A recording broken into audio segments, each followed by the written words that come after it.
Hello friends, welcome to my YouTube channel learning academy. आज का हमारा टॉपिक है इंडेफिनिट प्रोनाउंस, जो कि प्रोनाउन के प्रकार में छठे नंबर पे आता है। इसका ऑलरेडी हमने एक शॉर्ट्स वीडियो बना के डाला हुआ है, वो भी आप देख सकते हैं।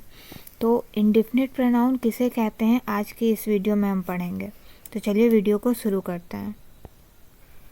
सबसे पहले हम ये समझते हैं कि इंडेफिनिट प्रोनाउन किसे कहते हैं। तो हिंदी में समझते हैं, फिर हम इसे इंग्लिश में भी कन्वर्ट करेंगे। तो इसका जो हिंदी में डेफिनेशन होता है वो होता है कि जिस सर्वनाम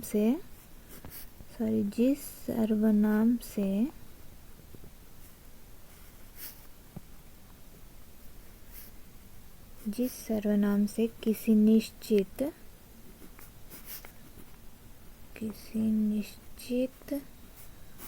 व्यक्ति, वस्तु का बोध नहीं होता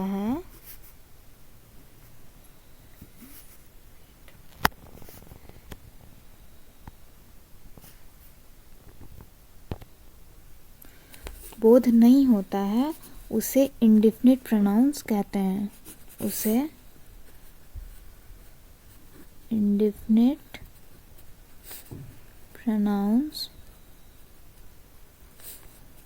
हैं। कहने का मतलब ये है कि जिस सर्वनाम से, जैसा कि कुछ ऐसे सर्वनाम होते हैं, जैसे हम जानते हैं कि सर्वनाम में ही, सी, इट ये सब होते हैं। तो कुछ ऐसे सर्वनाम भी होते हैं जिससे किसी निश्चित व्यक्ति, यानी कि निश्चित व्यक्ति में हो जाएगा, जैसे कि राम, यानी कि ये राम है, यहाँ पे कोई लड़का को नहीं बताया जा रहा है, तो ये निश्चित हो गया। तो इस तरह के वर्ड्स नहीं होते हैं, वहाँ पे हो जाएगा बॉय, तो ये निश्चित नहीं होगा क्योंकि ये कहा जा रहा है कि किस लड़के को, तो ये बॉय है, ये निश्चित नहीं कर रहा है। तो निश्चित व्यक्ति या वस्तु का बोध नहीं होता है, उसे हम इंडेफिनिट प्रोनाउंस कहते हैं। अब इसका इंग्लिश में हम डेफिनेशन देख लेते हैं। इंग्लिश में इसका डेफिनेशन होता है N indefinite pronoun refers to persons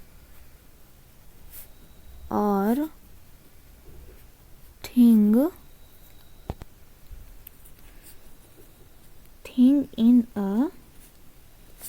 in a general way and does not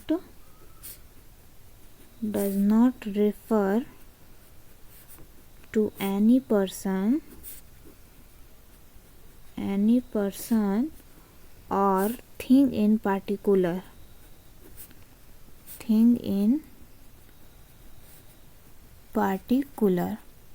तो ये होता है इंडेफिनिट प्रोनाउन का इंग्लिश में डेफिनेशन।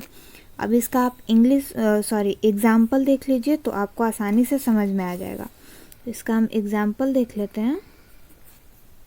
तो यहाँ पे आपको कुछ सेंटेंस दिख रहे हैं, जैसे कि पहला सेंटेंस है कि somebody has stolen my pen, और दूसरा जो सेंटेंस है कि some are gentle। तो यहाँ पे जो दोनों सेंटेंस है आप देख लीजिए, इसमें किसी निश्चित व्यक्ति या वस्तु का बोध नहीं हो रहा है। तो इसमें जो है कि somebody has stolen my pen, यहाँ कहा जा रहा है कि किसी ने मेरा पेन चुरा लिया है। तो किसने चुराया है ये नहीं बताया जा रहा है। तो ये जो वर्ड है somebody, ये आपका इंडेफिनिट प्रोनाउन हो जाएगा। इसी तरह है सम आर जेंटल, कुछ नेक हैं। तो कुछ लोग नेक हैं, तो यहाँ पे जो सम है ये भी आपका प्रोनाउन के रूप में कार्य कर रहा है, क्योंकि यहाँ पे नहीं बताया जा रहा है कि कौन नेक है। तो इस तरह के जो वर्ड्स होते हैं वो इंडेफिनिट प्रोनाउन कहलाते हैं। इंडेफिनिट प्रोनाउन कहलाते हैं। अब इंडेफिनिट प्रोनाउन के बारे में एक इम्पॉर्टेंट जो नॉलेज है, जो जानकारी है वो हम आपको बता देते हैं। तो इम्पॉर्टेंट जो जानकारी है उसे आप नोट में लिख लीजिए।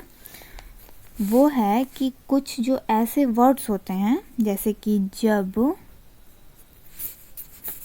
जब सम, ऑल, मैनी, वन, एनी इत्यादि के ठीक बाद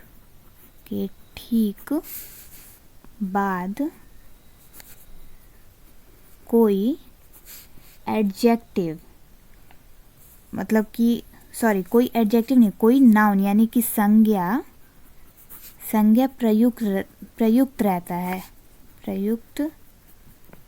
है, तब ये एडजेक्टिव्स कहलाते हैं। तब ये एडजेक्टिव्स कहलाते हैं, यानी कि ये विशेषण कहलाते हैं, क्योंकि अभी आपने पढ़ा कि कुछ ऐसे जो वर्ड्स हैं सम, ऑल, मैनी, इसके बाद यहाँ कहा जा रहा है कि संज्ञा यानी कि नाउन रहता है इन वर्ड्स के बाद, तो वो एडजेक्टिव यानी कि इंडेफिनिट एडजेक्टिव कहलाते हैं। तो इसका भी आप सेंटेंस देख लीजिए कि कैसा सेंटेंस होता है, तब ये एडजेक्टिव कहलाते हैं कि सम बॉयज आर रेडी।